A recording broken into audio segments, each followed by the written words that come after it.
AITA for asking my soon-to-be ex-husband why I'd take him back when the nanny does more for the family than she does. My husband and I have 2 kids together, a 3-year-old and an 8-year-old. He's a business owner, which always sounds so great in theory, right? We talked before about how we'd balance work and parenting, and he promised he'd be home by 5:30-6 every night. Since I usually get home around 6 to 6:30, it seemed reasonable. I took him at his word, and when I heard nothing to the contrary, I assumed everything was fine. I had no idea how far from fine things really were. For a long time, I believed he was working late or busy with his business when he wasn't around. So, I set up extended care for our youngest at daycare and signed our oldest up for her school's after-school program.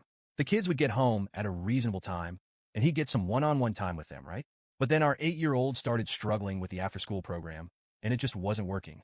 I was really feeling the weight of juggling work, the kids, and everything else in between, so I finally decided to hire a nanny halfway through the school year. Enter nanny number 1, a young woman who was excited to help out and, honestly, seemed perfect for the job. But just 2 weeks in, I got a call that I never expected. The nanny said that my husband had locked her and the kids out of the house. He told her to take them to the park because he was home early and wanted space from the kids. I was absolutely floored. She also mentioned that he was acting pretty hostile toward her, getting mad if she left the room for a snack, refusing to let her and the kids sit anywhere but one of the kids' rooms, and even ignoring our kids if they tried to talk to him. Can you imagine? Your own kids trying to connect with you, and you're just brushing them off because you can't be bothered? At that point, the scales kind of fell from my eyes. This wasn't someone who just had a rough day. This was someone who consistently wasn't stepping up as a parent or even a decent person around our kids. I filed for divorce the next week. It wasn't even a question. My heart broke a bit, but I knew I'd reached the end of the line.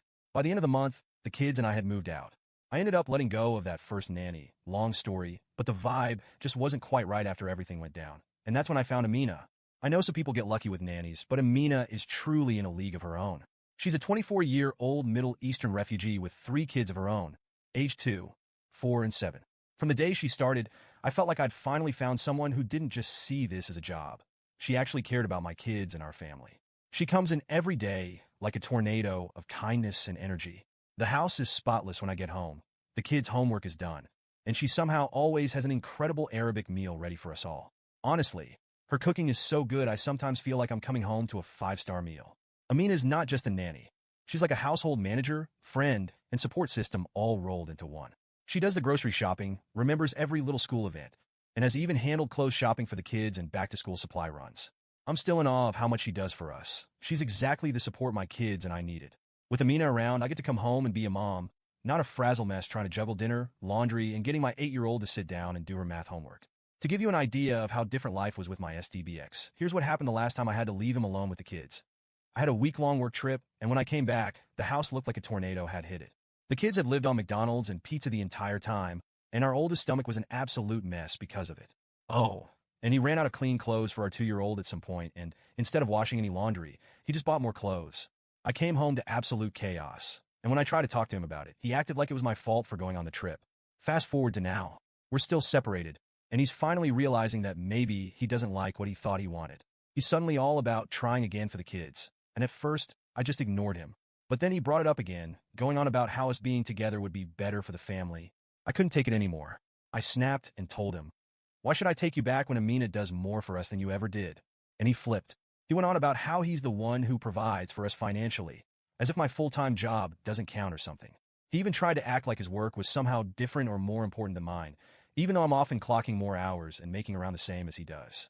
His family has jumped on board, saying I'm selfish and a bad mom for not giving the kids a chance at having 2 parents. They act like having 2 parents who are miserable and disconnected would somehow be healthier than just having one happy, present parent. So here I am, Reddit. AITA for calling him out and telling him exactly what I think. He didn't like hearing that Amina, someone he clearly sees as just a nanny, is a better parent and partner to me than he ever was. But I'm tired of pretending that he's this great guy just because he works and happens to be their biological father. I feel like I've finally found a balance where my kids are thriving, and they're happy. Isn't that what matters?